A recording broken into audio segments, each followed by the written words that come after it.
ketika nanti kita di alam barzah itu dikatakan panjang sekali. Makanya kan kita sering bilang gini ya, kita hidup di dunia misalnya cuma sekitar 70 tahun ya. Syukur-syukur kalau nyampe ya, syukur-syukur kalau lebih, yang penting sehat. Tapi berapa banyak baju kita yang kita pakai selama 70 tahun misalnya.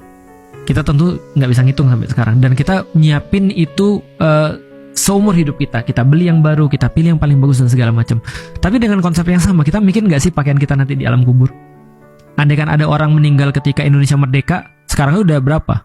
70 tahun misalnya Indonesia merdeka. Artinya 80 tahun Indonesia merdeka. Berarti dia udah 80 tahun di dalam kubur dong.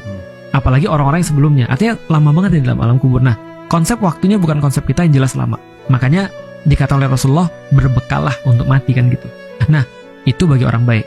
Bagi orang jahat, yang dia lihat adalah malaikat-malaikat yang turun bermuka hitam. Muka hitam artinya kan marah. Artinya muka hitam artinya dia benar-benar gak suka dengan keadaan yang terjadi. Dan dia bawa kafan dari neraka dan baunya busuk. Dan ketika dia dicabut nyawanya, dikatakan seperti dalam hadisnya itu seperti besi berkarat yang ditarik dari kain yang basah. Jadi benar-benar sulit keadaannya. Nah, jadi setelah itu terus kemudian dia ditunjukin tempatnya di neraka, dan itu adalah siksaan pertama dia yang paling berat.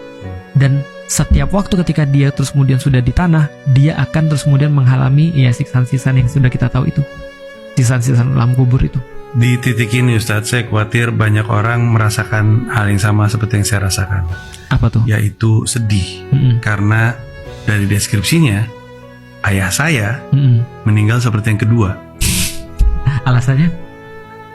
Beliau kena serangan jantung dan tersiksa lah pokoknya. Meninggalnya nggak enak. Aku punya kabar gembira. Jadi gini ceritanya. Ada banyak orang yang sering agama itu adalah transaksional. Kalau kamu berbuat baik di dunia, kenapa kamu pengen surga? Karena aku udah berbuat baik di dunia. Kenapa kamu boleh minta kepada Allah? Karena aku sudah ibadah gini-gini. Sebenarnya di satu titik transaksional ini menjadi tidak ada masalah, tapi menjadi masalah ketika itu jadi sebuah tujuan di dalam hidup. Artinya kita nggak akan berbuat sesuatu kalau tidak ada janji sesuatu. Apa yang membuat transaksional ini jalan? Fisikal. Orang menjadikan fisikal sebagai tanda. Contoh misalnya kayak gini ya, antum pernah ketemu dengan orang-orang yang ini nggak, ketika kita bilang, ini nih dompetku hilang, kayak kemarin nih misalnya, motorku hilang misalnya. Aku bilang motorku hilang, orang bilang, Ustadz kali pas beli nggak pakai bismillah. Jadi seolah-olah harus ada transaksional yang terjadi di situ dan sesuatu bersifat fisik. Contoh ya, kalau misalnya ada orang tiba-tiba meninggal di hari Jumat lagi senyum, berarti dia pasti banyak pahala. Kalau ada orang sakit jantung terus kemudian merasa kesakitan atau kelelep itu lebih sakit daripada sakit jantung. Itu pasti dia kemudian meninggal karena dia banyak dosa. Apa kabar yang terjadi di Gaza? Meninggalnya aku yakin secara fisikal lebih parah daripada bapak, gitu kan ya.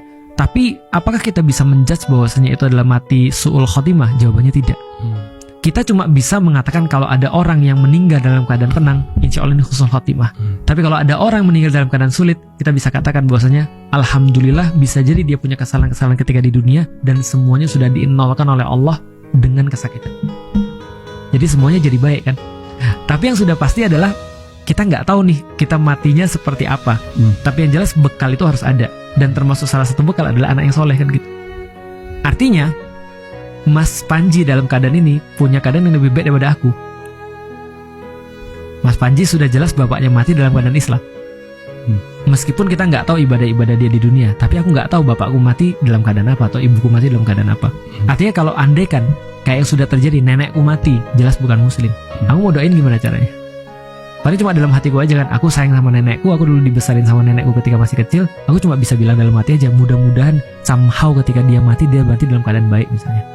Atau kayak kemarin ketika kita lihat Greta Thunberg, lalu kemudian segala macam orang-orang, dan mereka bukan orang pertama loh mas. Ada satu orang Amerika meninggalnya digiles tank Israel. Aku baca seluruh ininya, seluruh biografinya, dan aku mikir, ya Allah kalau boleh di hari akhir aku bilang, meskipun dia bukan muslim, aku tuh jadi saksi dia tuh lebih muslim daripada orang muslim. Boleh nggak sih dia masuk surga gitu? Kan kita pengennya kan begitu kan ya. Nah tapi balik lagi soal kematian ya, yaitu balik lagi rahasianya Allah dan tinggal kita mikirin kita punya bekal atau tidak. Tapi kalau misalnya kejadian seperti apa ya kita harus selalu berhusnuzon dengan itu.